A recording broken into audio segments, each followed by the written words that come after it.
everybody, what's up? It's Red from hashtag The More You Know and Coffee and Conversation. I'm here with Underground Media tonight to talk to you about Anchor FM. If you have not heard about Anchor, it is the easiest way to make a podcast. Let me explain. Anchor is your one-stop shop for podcasts. First, Anchor is free. That's right, you heard me correctly. It is free. Anchor will provide you with the creation tools necessary to record and edit your podcast straight from your phone or your computer. Anchor will then distribute your podcast for you to Spotify, Apple Podcasts, and many other platforms. Do you like to make money? Sure you do. We all do. Who doesn't? You can make money with your podcast with no minimum listenership required. That's right, no minimum listenership. How awesome is that? So do yourself a favor and go to www.anchor.fm or go to your app store and download the free Anchor.fm app and get started today. Welcome to another Beyond Barriers podcast. We have a very special guest with us today, Dr. Craig McCann. He is an independent specialist advisor and researcher as director of Spectrum, strategic preventative expertise to counter terrorism risks using upstream measures, Universal Ltd. He provides consultative services for domestic clients and international development programs with an emphasis on preventative counterterrorism strategy and delivery. He also writes, advises, lectures, and provides commentary on the UK Prevent Strategy, de-radicalization, disengagement programming, and online approaches to counterterrorism and response to right-wing extremism. Dr. McCann also holds a law degree and a MA in criminology from the University of Kent at Canterbury. And at the same university, he completed his PhD, which explored how the UK Prevent Strategy has been applied to right-wing extremism since 2011. He also converted this thesis into a book titled The Prevent Strategy and Right-Wing Extremism, a case study of the English Defense League, which has been published as part of the Routledge Extremism and Democracy range. Welcome, Craig. Thanks for joining us. Thanks for having me. Thank you. Now, first, we're going to just kind of jump in here. You had an article recently that was originally published by CAR, Center for Analysis of the Radical Right. Beware the anti-fascists, for they have become what they oppose. And this actually created quite the controversy. Can you tell us a little bit first, because I don't think a lot of people get to, they might just read an article that somebody has written, but they don't ever get to hear what prompted somebody to write such an article. Can you give us a little bit of the mindset of what you were thinking and why you felt it was important to actually write this article?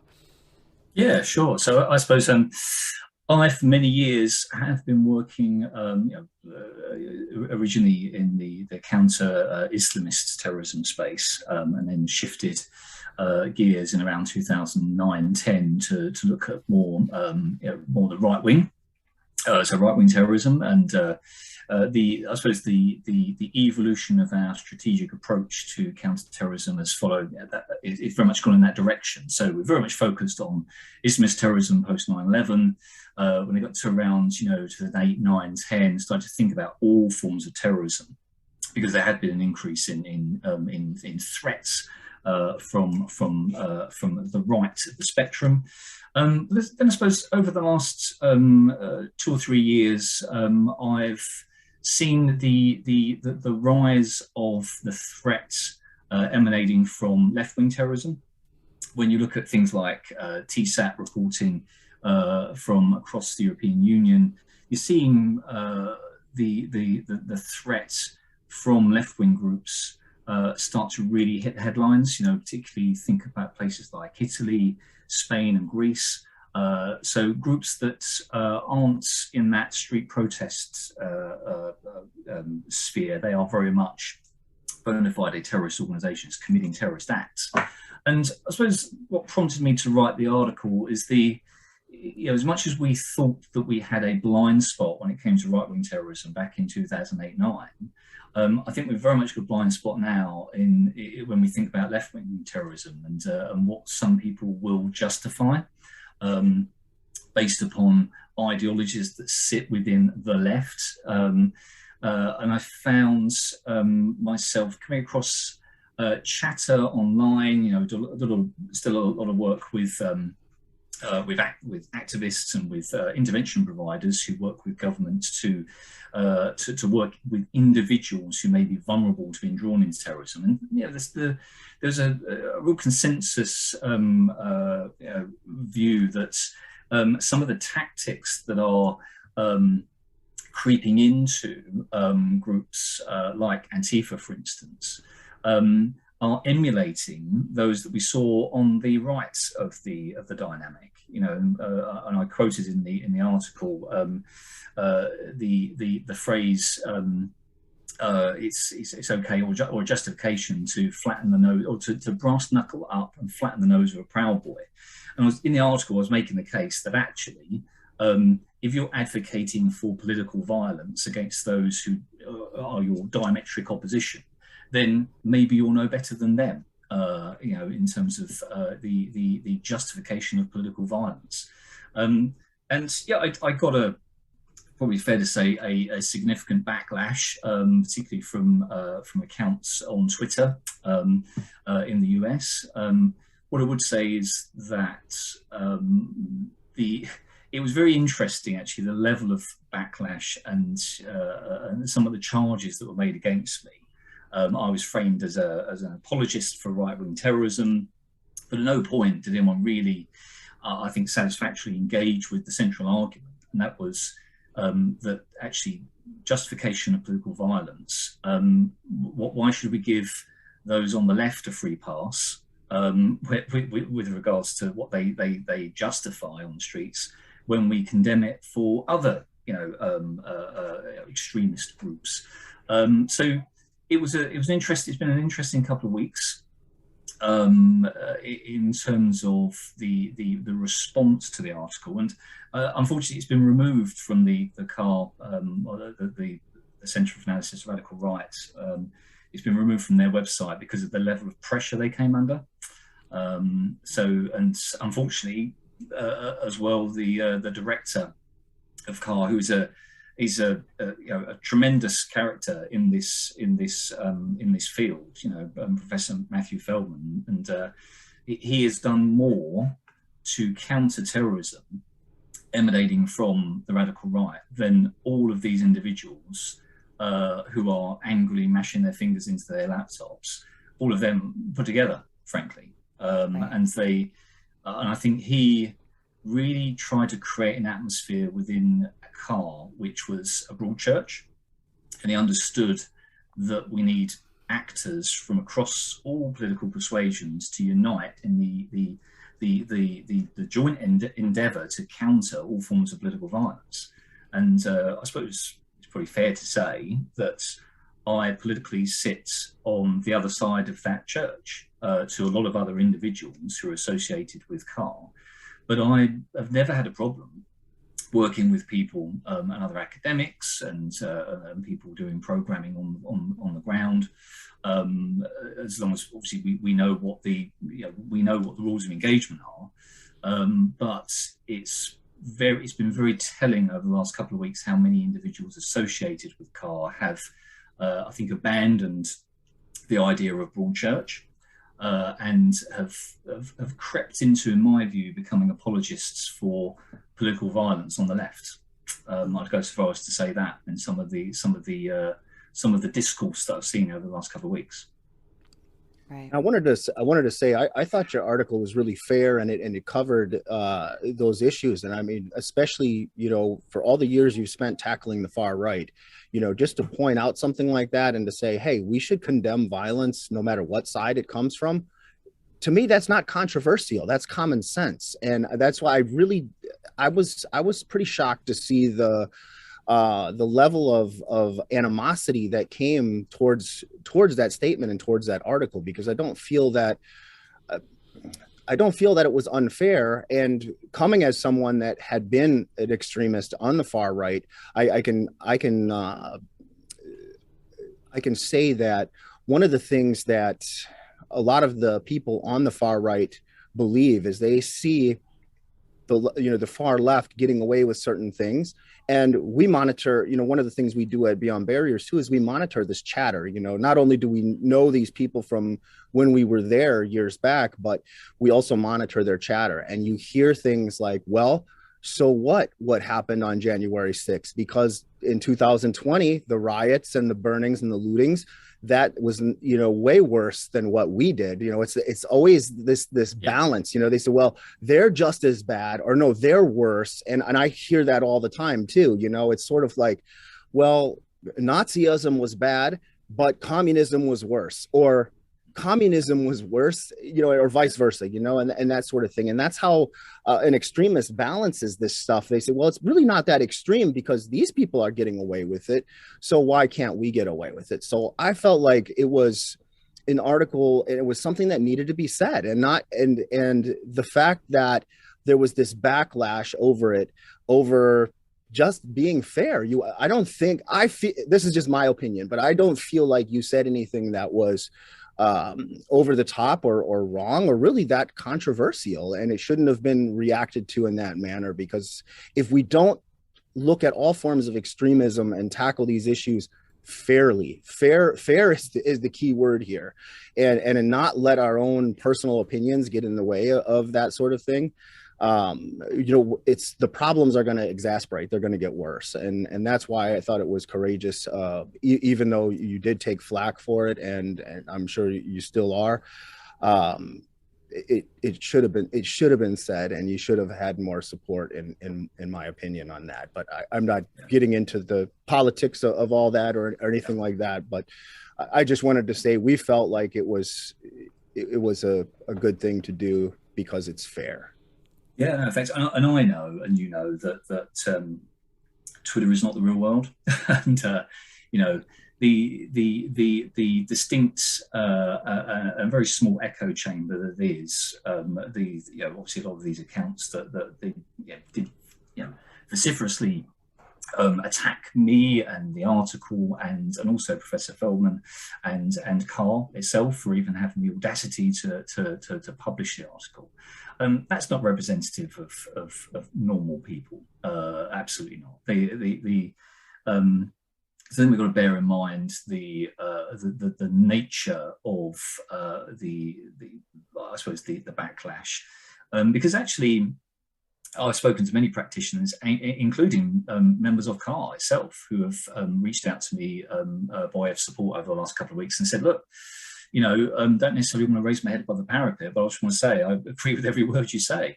And so I think practitioners working in this space who understand risk, threat, and vulnerability, they read the piece, and actually they know me as well, and they know my record, which I stand by, and they know that all these charges that I'm some kind of fascist, they just don't pass the smell test, frankly, and so I take solace from that.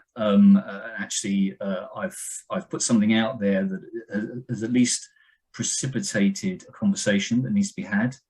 I suppose the impact that couldn't be foreseen. I mean, you're always going to get some flack online from people, and some of the issues that I've touched upon in the article obviously didn't sit well with people that are in that space. And actually, in their response, they have proven my argument in the fact that actually all the nastiness that's out there and the justification for violence.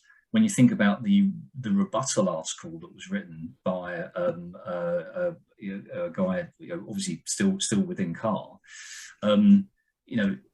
things were said there like, maybe I was charged with creating a bit of a straw man, when it comes to Antifa and some of the individuals affiliated with the organisation. And we've got to be really careful about the nature of some of these groups, movements, organizations, because I've studied the far right for years, and you're never a card-carrying member of these organizations. You can loosely be joined to or have an affiliation with a brand because you're ideologically aligned to them. You can very much buy into it, but you don't pay a subscription anymore. You are part of a loose network of followers. So we've got to be careful about, banning things like members of or adherence to.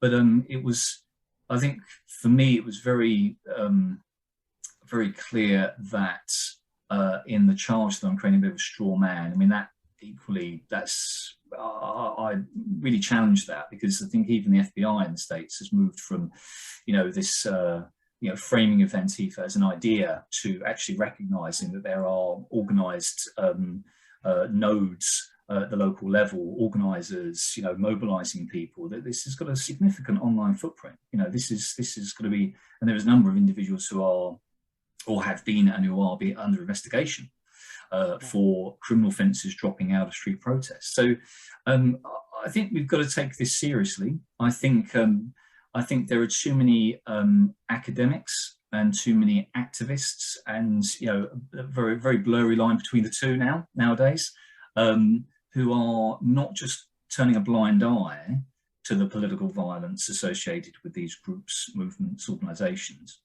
but they're also condemning those that highlight it, such as myself. So to have the audacity to even raise it as an issue, you get stomped on, or in their view, they just want to silence you. They want to censor any kind of conversation that is uncomfortable for them.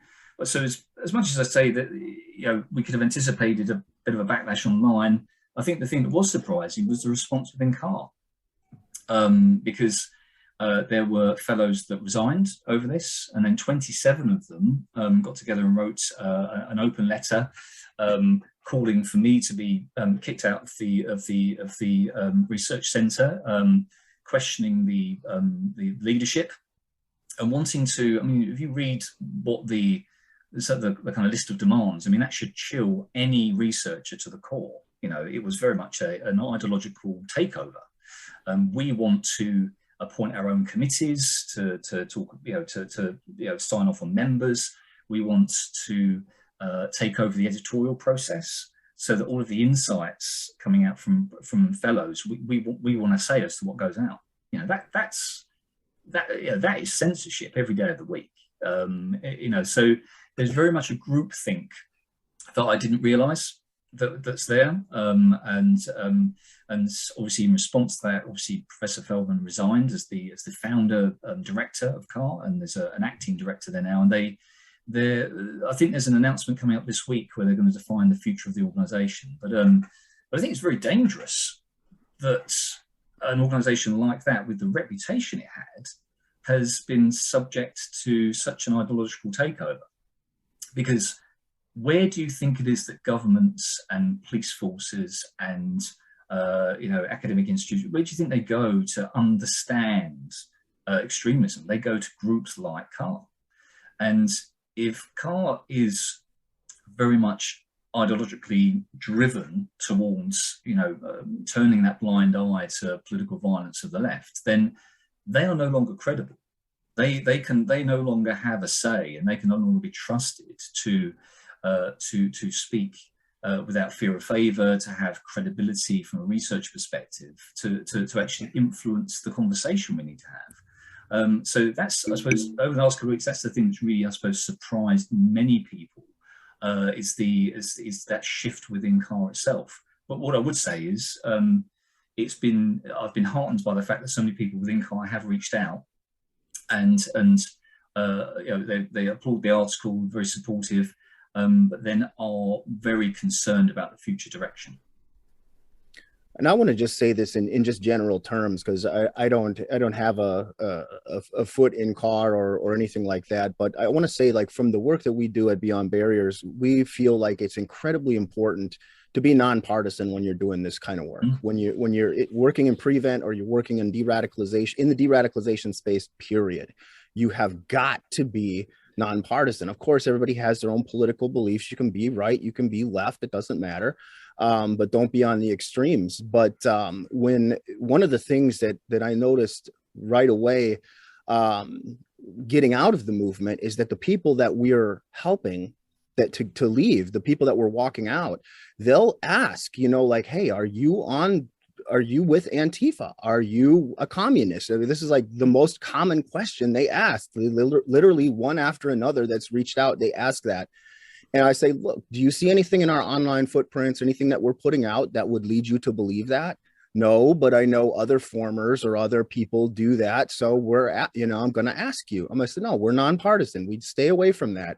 And I think you have to be, and again, this is just my opinion. We're new on this side of things, but we know from living that life as extremists how these people think. And for research organizations, and I'm not naming anybody because I'm not going to do that, but if a research organization is picking sides in this and going, you know what, it's going to be ideological this way, you've already lost half the battle.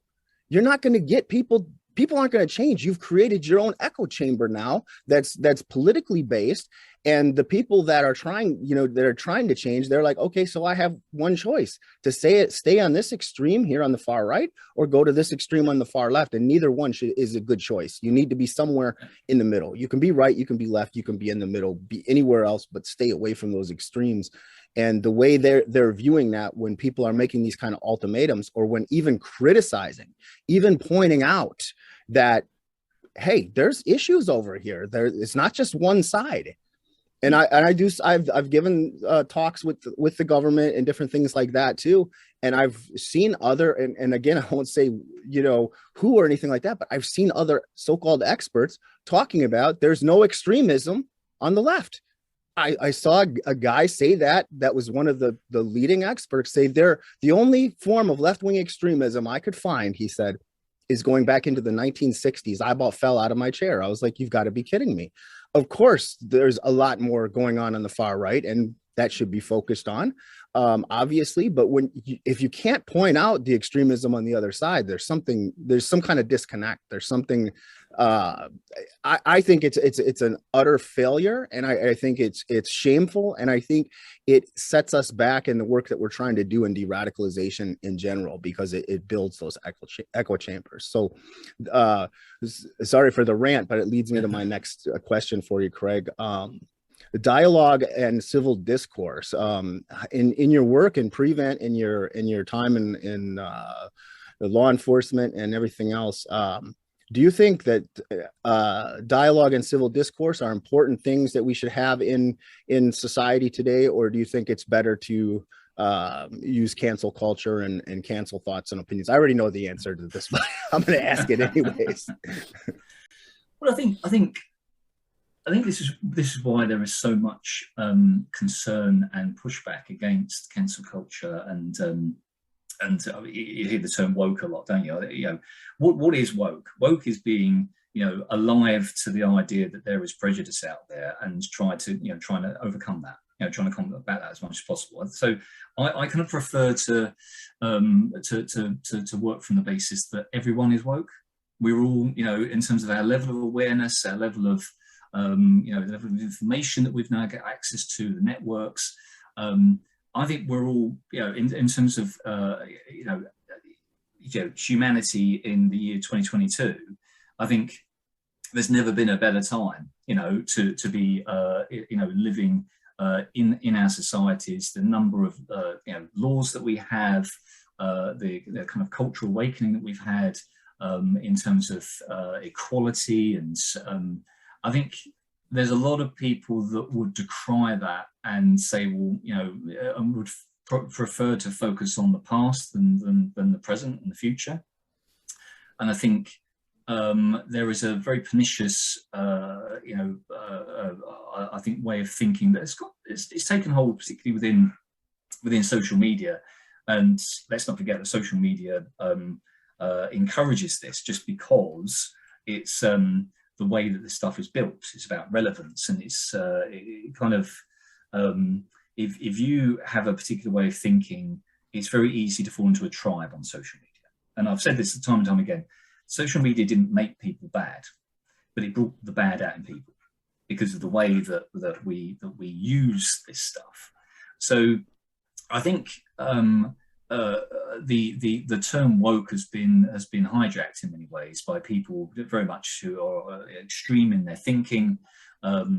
When you think about cancel culture, I mean, this has been applied many, many times, and there's been almost a denial that it exists, clearly doesn't. It clearly does exist. I mean, it's with many high-profile instances of this. What I would say is, from a kind of counterterrorism perspective, some of the language used to quell dissent and to remove people's voices. If we were talking about the right, we'd be using phraseology like dehumanization. We'd be talking about us and them thinking. We'd be talking about, I mean, these are the kind of factors that we look at in the disengagement space, you know, for intervention providers to work with individuals who may be vulnerable to going down these paths. Dehumanization is up there, you know, referring to people who are in opposition to you as rats, and things like that. We've seen plenty of instances of that. Now, what's the difference between that and justifying going out and flattening someone's nose? You know, you are justifying violence against a human being because you no longer see them as a human being.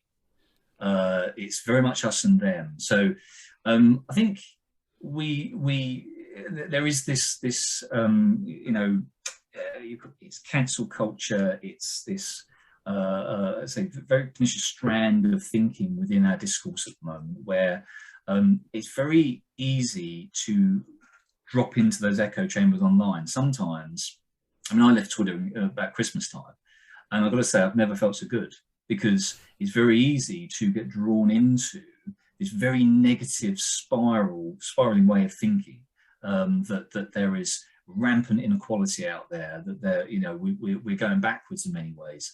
Well, actually, I think we need to champion a lot of the successes that we've got, and oftentimes it's people speaking on behalf of minority communities rather than minority communities talking on their own behalf. And I think sometimes their voice gets crowded out by the more militant lobbies, who actually have very big profiles on social media and use it to gather, you know, to get their views out there and to cause division. So I think there is, I mean, it's a fascinating study in of itself, just how some of these echo chambers influence the broader discourse, because people do, you know, you look at news headlines now and they're taking snapshots of Twitter. Why are we allowing sometimes the kind of lowest common denominator in the thinking, you know, these are not expert opinions, these are random people on Twitter, where we're elevating them to a status that they simply don't deserve. These are not experts, these are not people that have gone out there and walked the walk. And yet, because they title themselves activist or anti-fascist even, they have an elevated sense of their own status in the discourse. And I tend to find it's very, very negative. It's very divisive, not helpful at all to actual practitioners such as ourselves, who are actually trying to go out there and bridge divides. I mean, I've sat with community groups for years within the police service, outside the police service, facilitated conversations to talk about the local tensions, having some difficult conversations, and going to places where sometimes people fear to tread. And actually, that's the only way that you're going to start bridging these divides. You won't do that through cancel culture and having a safe space. Sometimes the most needed conversations need to take place in unsafe spaces. You need to have the courage to go there and actually talk to people about things like the changing demographics in a local town. You know, that's in some places that's a real issue. We had big problems, obviously, lots of divisiveness around our Brexit vote. You know, we didn't have, in the wake of that, a really concerted, proactive effort to go out into communities to actually have the difficult conversations. You know, because it's just easier to shy away from it and allow. What we do is we cede ground to the extremes, and the extremes that have a very big voice on an elevated platform on social media, and that's a big danger for us as practitioners, because, you know, go back to those labeling themselves anti-fascists who so you know, this huge backlash against the article, they're not helping at all. They're getting in the way of actual practitioners, and, you know, cynically, I nodded to this as well. They often like to be the arsonist and the firefighter. So to go in and stir the pot and create a lot of division and then come up with the solutions to it. So there's very much a self-interest at play here for many of the actors that you see in this space. Absolutely.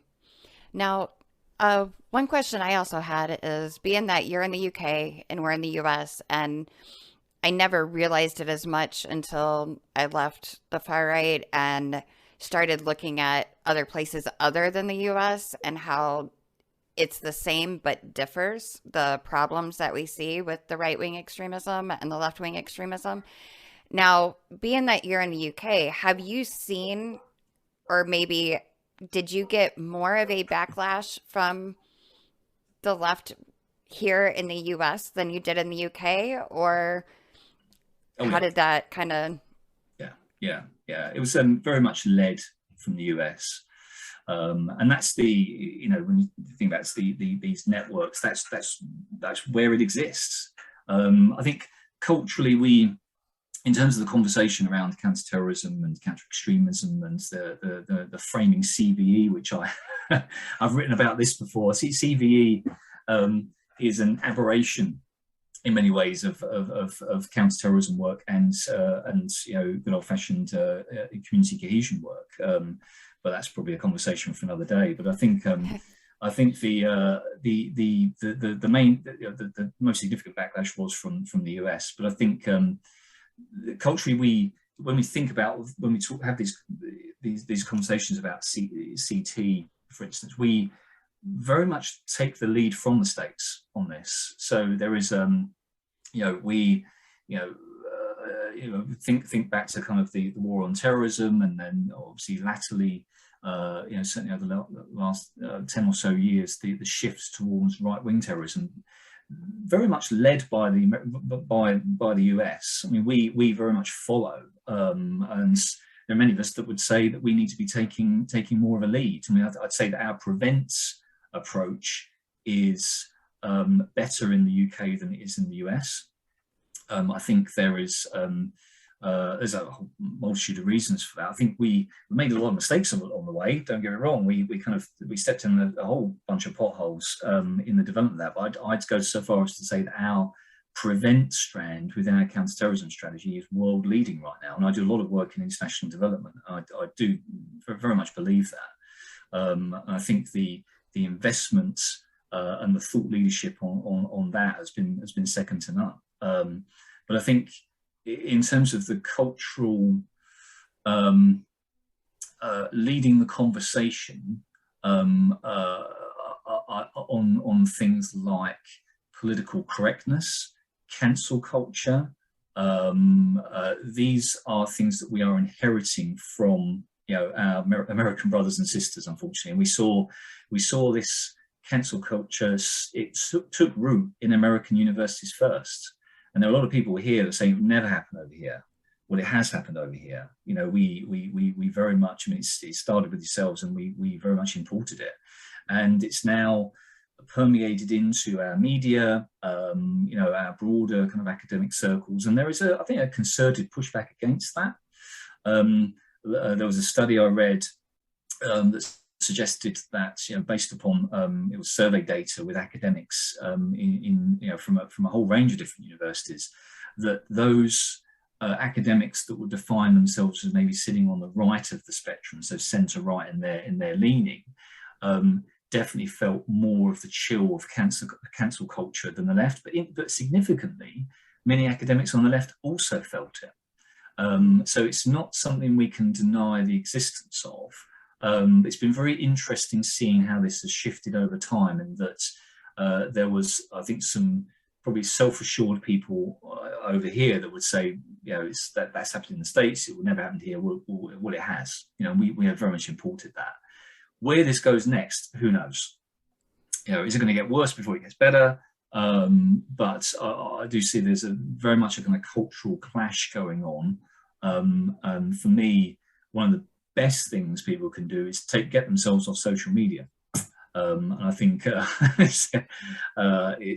can be a very, very positive thing, but I think at the moment it's toxic. And it's very much, if you're going there, pick a tribe. And if you don't want to pick a tribe, you're going to be left on the sidelines. That's a very dangerous place to be. We know that all too well. Being neutral on things, and I've said it a million times. Like, I never thought, like, being in the middle and being neutral on this stuff, and being I can't think of the word now, but nonpartisan would be a controversial thing.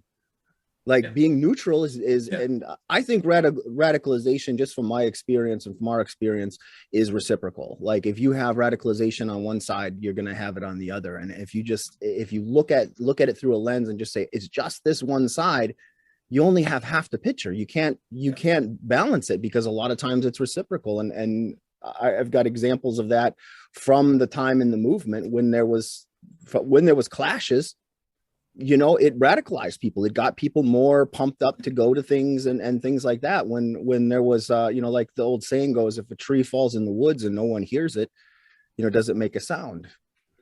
Yeah. At those events where there was no counter demonstrators, nobody to fight with, it was demoralizing for the people on the far right to be there. And, from my perspective in the past as a leader, I worried at that point, like, wow, are we going to have people showing up at the next rally? So, I mean, that should be telling. That should be something that people go, wait a minute. So, I'm not saying that necessarily I don't have all the answers, and I'm not saying that people should ignore it either. But I am saying that when there's violence, that tends to spike things up. That tends to push people back into those echo chambers that they're already in, and things like that. But I'm glad you mentioned the prevent strategy there in the UK, and I've heard is very good over there. And I'm just curious about a little bit about that, and I have some questions. Something came up, and I just wrote this one down, but someone was talking about mentoring and prevent, and how important do you feel that is? I think that's a good question. Yeah, sure. So I think within our prevention, we have what we call the channel program. So this is it's you hear the term whole of government, whole of society approach. Well, this is where the tires hit the tarmac, very much, in that if an individual is identified as having certain vulnerabilities, certain needs, and they're maybe being drawn into terrorism, so they're being targeted by a group, they may be coming out with narratives at school or in their workplace. There's a mechanism whereby they can be referred to initially that might be their employer or their school, their college. A lot of people have now been trained in making referrals to prevent, and have a much better understanding of some of the factors at play here. But then ultimately, after many checks and balances to deconflict the information, to find out if it's actually bona fide, if it's mischievous, or if there's actually something to it, ultimately the individual can be offered to take part in an intervention. Now, it's a consent-based program. So, and I personally have been to people's home addresses and sat down with them and their mums and their dads and said, look, based upon your conduct at school, for instance, you've come up with the following comments. We would like to introduce you to an individual who is maybe a former extremist themselves, maybe a mentor within a local community group, to have some conversations, to see where it goes, to maybe broaden your horizons, and what we tended to find is, it's very ironic actually, because one of the charges laid at the door of Prevent was that it chills debate, chills conversation. That was never my experience of it, because what we tended to find is that the individuals who were in this space between kind of racism and poorly integrated perhaps, and terrorism. So these are the people that were sitting in this space that were vulnerable and maybe on the periphery of going into terrorism.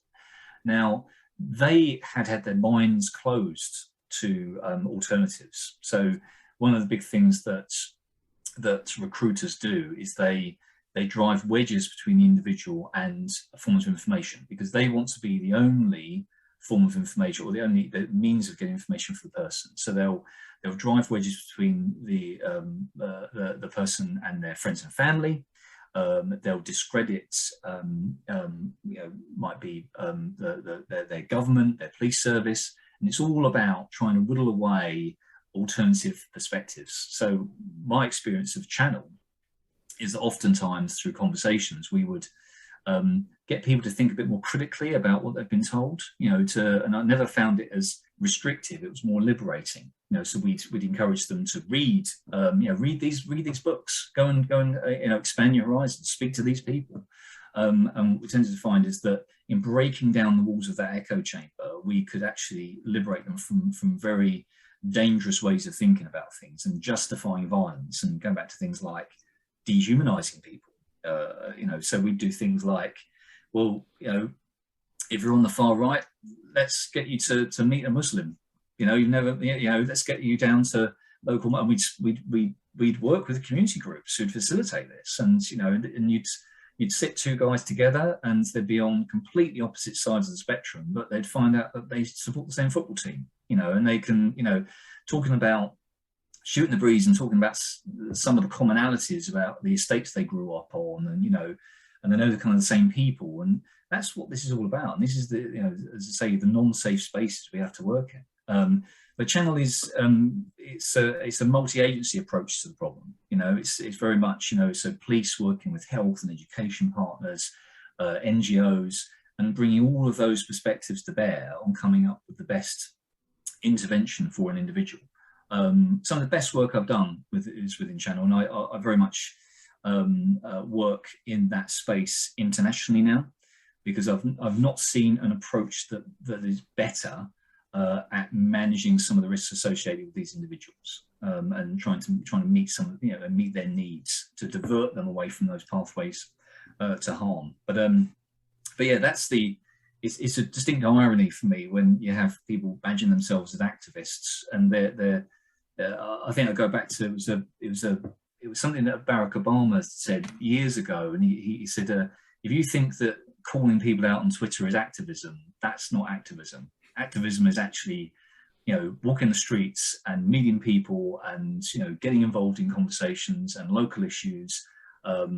This call out culture that people are now badging up as activism is not helping anyone. It's actually creating more division. But yeah,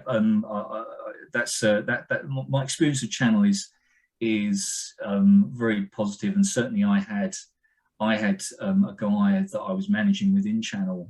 He was very much being groomed for a leadership position within the far right in the UK, and we managed to divert him away, and we got him. Some of this is about just keeping people busy, giving them something to do so they don't have to hang around the group, and for him it was getting him into employment. So we got him onto a bricklaying course. He then found a new social group. Positive influences, protective factors were introduced. I mean, he met a girl, and good luck to him. He got on with the rest of his life. And really, because we supported him so much during those months, he wrote a letter to me at the end and said, thank you for all you've done for me, because I was going down a dangerous path. Can I please stay on channel? Because it's such a positive thing for me. But I mean, we can't keep people on the program, so they've got to go off and stand on their own 2 feet at one point. But yeah, I think it just demonstrates the value of that level of emphasis and investment in individuals. Absolutely. I agree 100%. That's amazing. And it's true. And like you mentioned, sometimes it's just a matter of keeping somebody busy and being able to provide them opportunities. That way they're able to see that there is something other than this echo chamber that they're surrounded with. I know in my own journey, part of the reason that I got so involved so fast is because I did have extra time on my hands. And I did social media and video and podcasts, and suddenly my skills are being appreciated and they're being used, not in the correct manner, and it created a doorway, and it was a very fast and slippery slope. So I agree with that. And like it's exactly right. Creating an echo chamber so that they can't hear any other opinions. I know Jeff has said this before about how, you know, you have to be open-minded to a certain degree to go in. But once you're in, you become very closed-minded to anything. And so part of the way out is becoming open-minded again to other things. And you said it perfectly, like with that program. That's really, really awesome, the channel program, because it's giving people a chance, and it's preventative.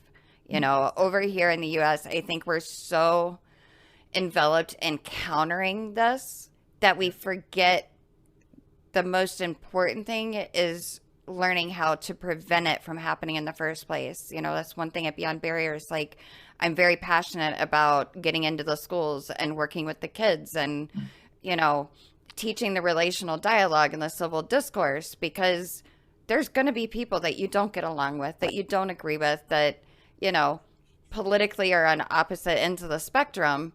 But you have to be able to learn how to not look at them as the enemy and as the other, and not othering, no matter what side of the political spectrum you're on. And if we can teach that at a very young age, it's a lot easier to prevent than it is to counter, because once they're already down that path, it's a whole lot harder to grab them and bring them back out. So yeah, I think there's been a lot of emphasis, and you see this, you know, critical thinking programs in schools to do just that. I don't think there's nearly enough investment in that, but I do think sometimes it's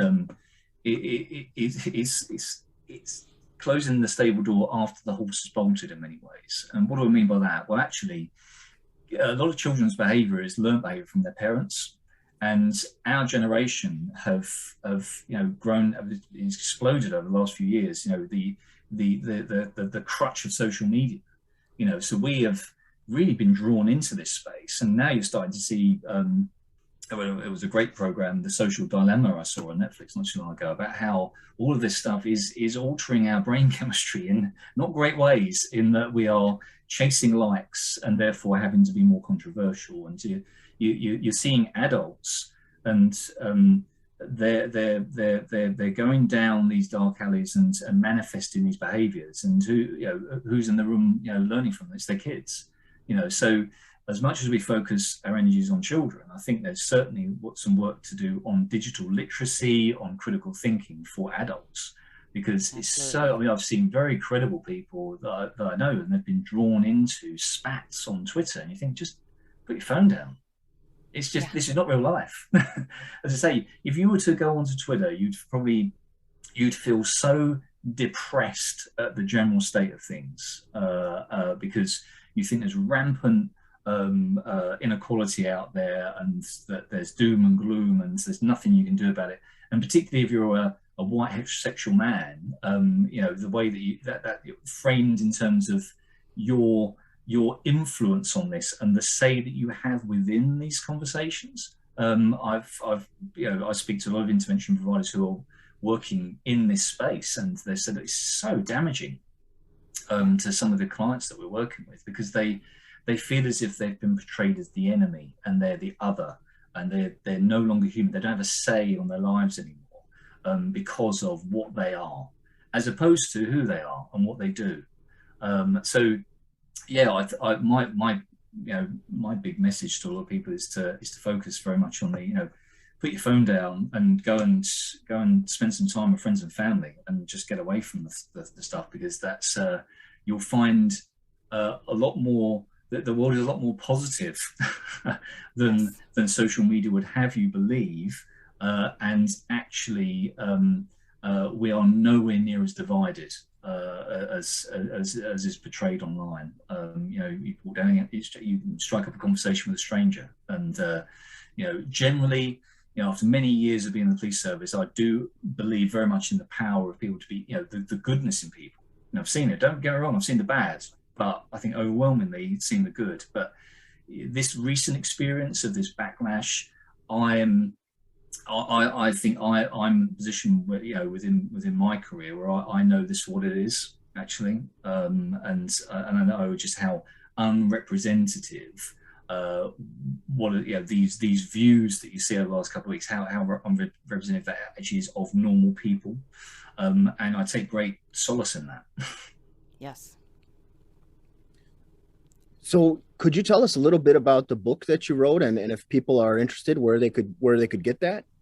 Yeah, sure. So I was really keen to look at how we apply prevent to right-wing extremism in the UK, and really the biggest gig in town when it comes to right-wing extremism at the time, from about 2009 onwards, was the English Defence League.